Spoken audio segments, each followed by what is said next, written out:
Go. Which scene in the book haunted you the most? Why? I said when Nolan was getting unwound because they were cutting up a person and he was awake the whole time. So I thought that was a little like creepy to be cutting up a person while having them awake.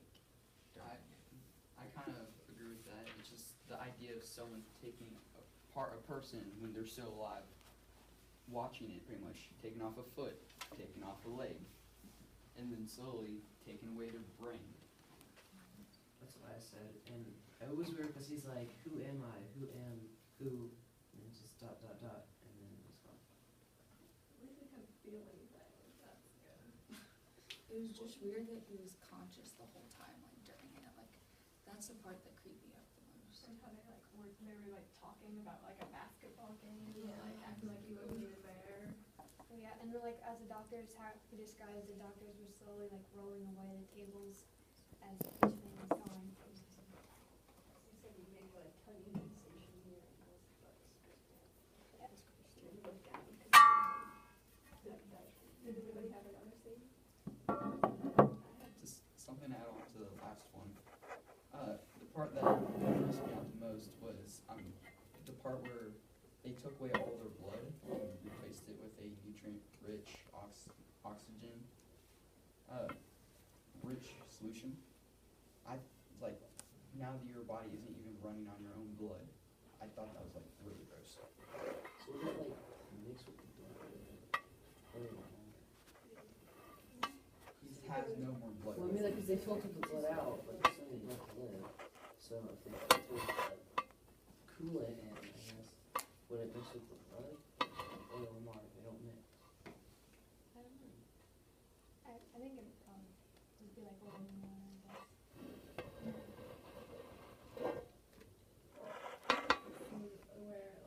Where Connor finds, where the Admiral has Connor go into the FedEx frame and look into the crate where those 5 kids had died on his trip there, and he saw the 5 dead Goldens in there. I just love that scene.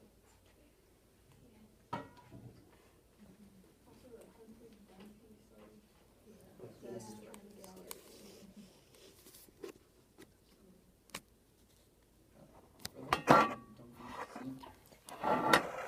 The Admiral said that he had to set an example. It's not really it's his choice to unwind his child. He could have said, my child's fine the way he is, he doesn't need to be unwound. Instead of saying, this has to be done so I can save the child, even though he's perfect. Yeah, another reason why this scene, when Rowan was being unwound, haunted me the most was that he was my age, like it could have happened to me. That's probably why.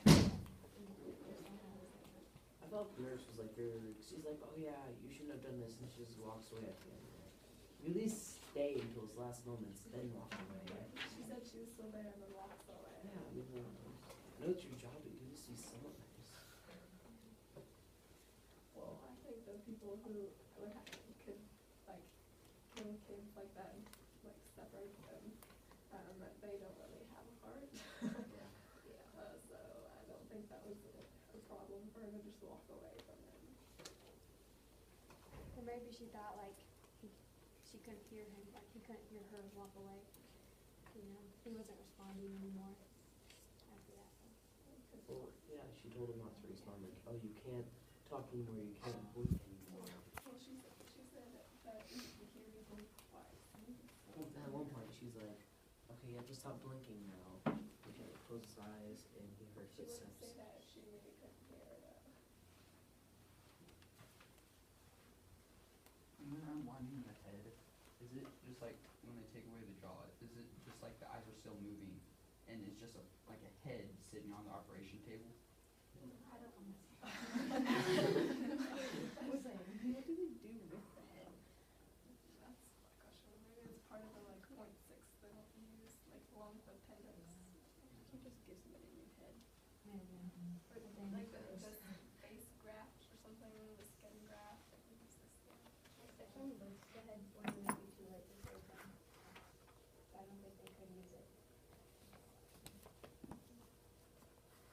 Or it could be like when I don't like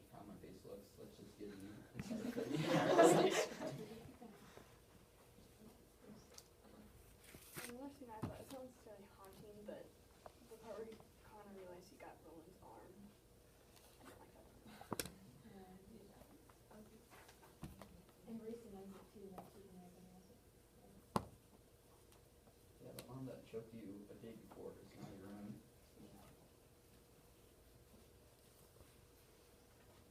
It would also kind of be weird having an offset body, because I'm guessing Roland is kind of more muscular than Connor. So They said they could work it and get them even.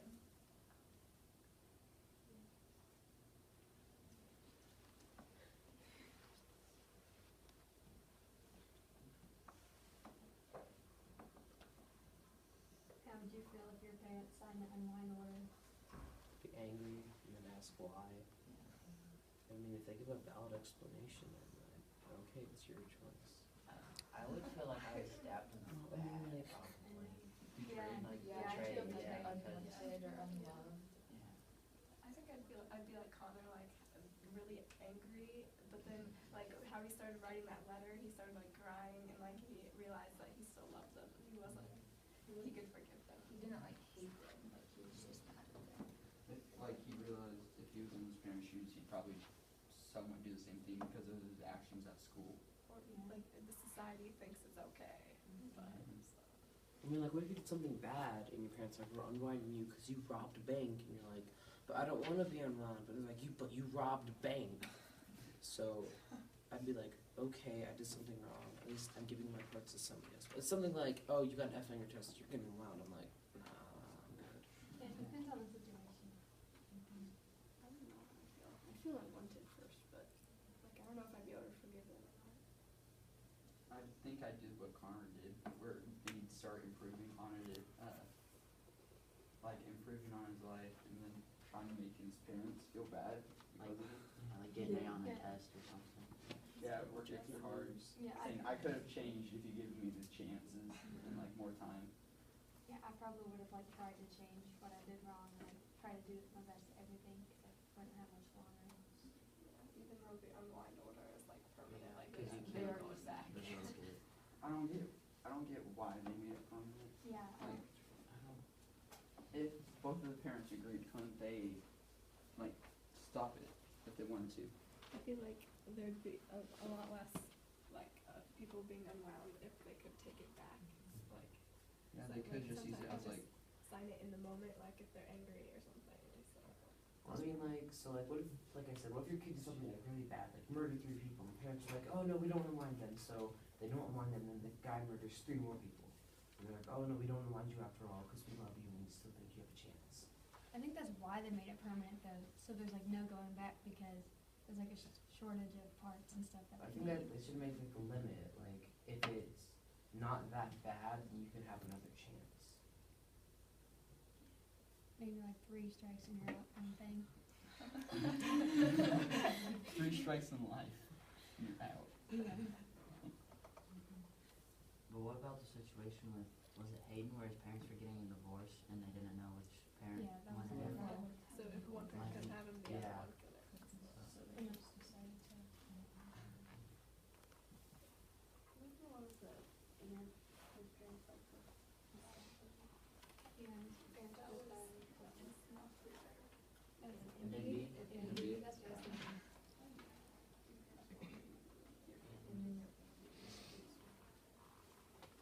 Well, she needs the money for because she has 3 kids in college. I don't like how they made that. It's not your parents' choice to die. And then if you have to move to a relative, you're going, and the relative, like, oh, I don't want you. What's the point of, like, there even being the relative to be there for you? And then if you went to orphanage, what happened to Risa, you might also be picked to get unwound. There's no place where it's safe if your parents die.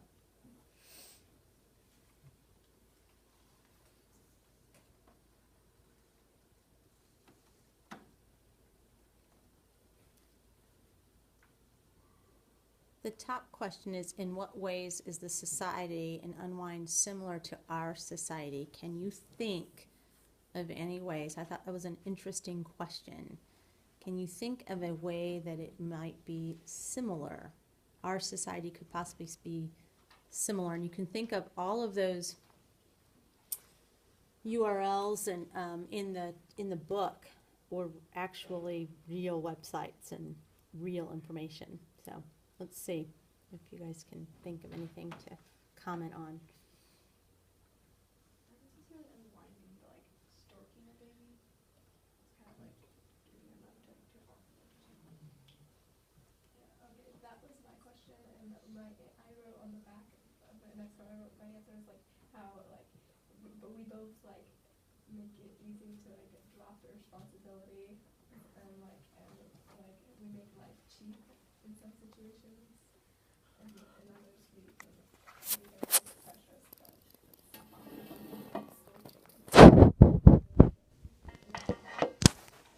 like, she, in the mother section, where it talks about the mother stroking her baby, she talks about, how moms like her, like teenage moms, would just put their baby in dumpsters and put their babies in dumpsters and stuff before smoking came along.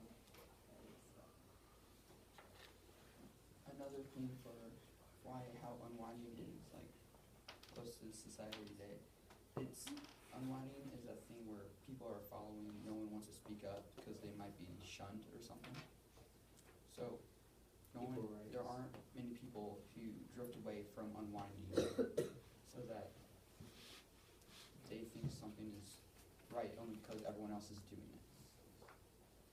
I thought of labels, because like they label everybody who has escaped the unwinding process as an unwind or an AWOL, and so they have these labels like this is these people and this is the rest of society, and they should like banish these people because they've been chosen to do this and just that.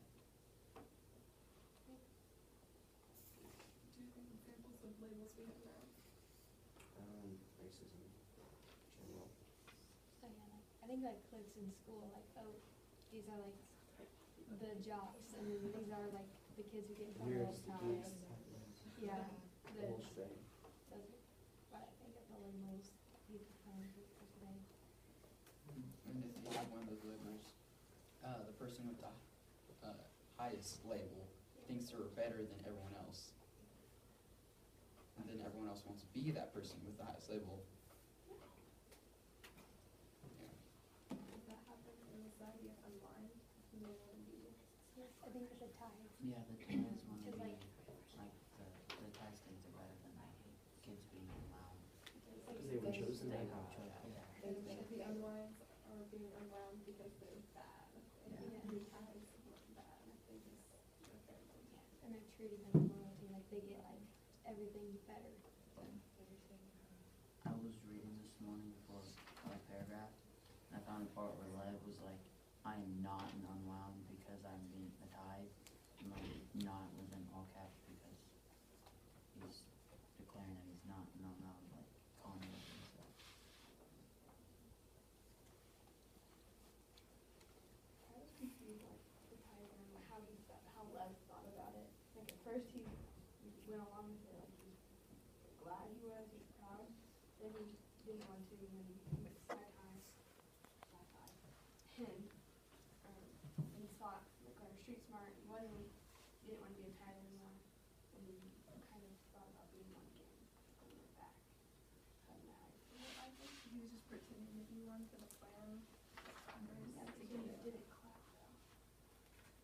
But that had nothing to do with tithing, in my opinion. It had to do with Connor. He saw Connor and Risa, and he didn't want them to hurt. He saw Connor going into the building where he knew it was going to explode, and Risa on the roof.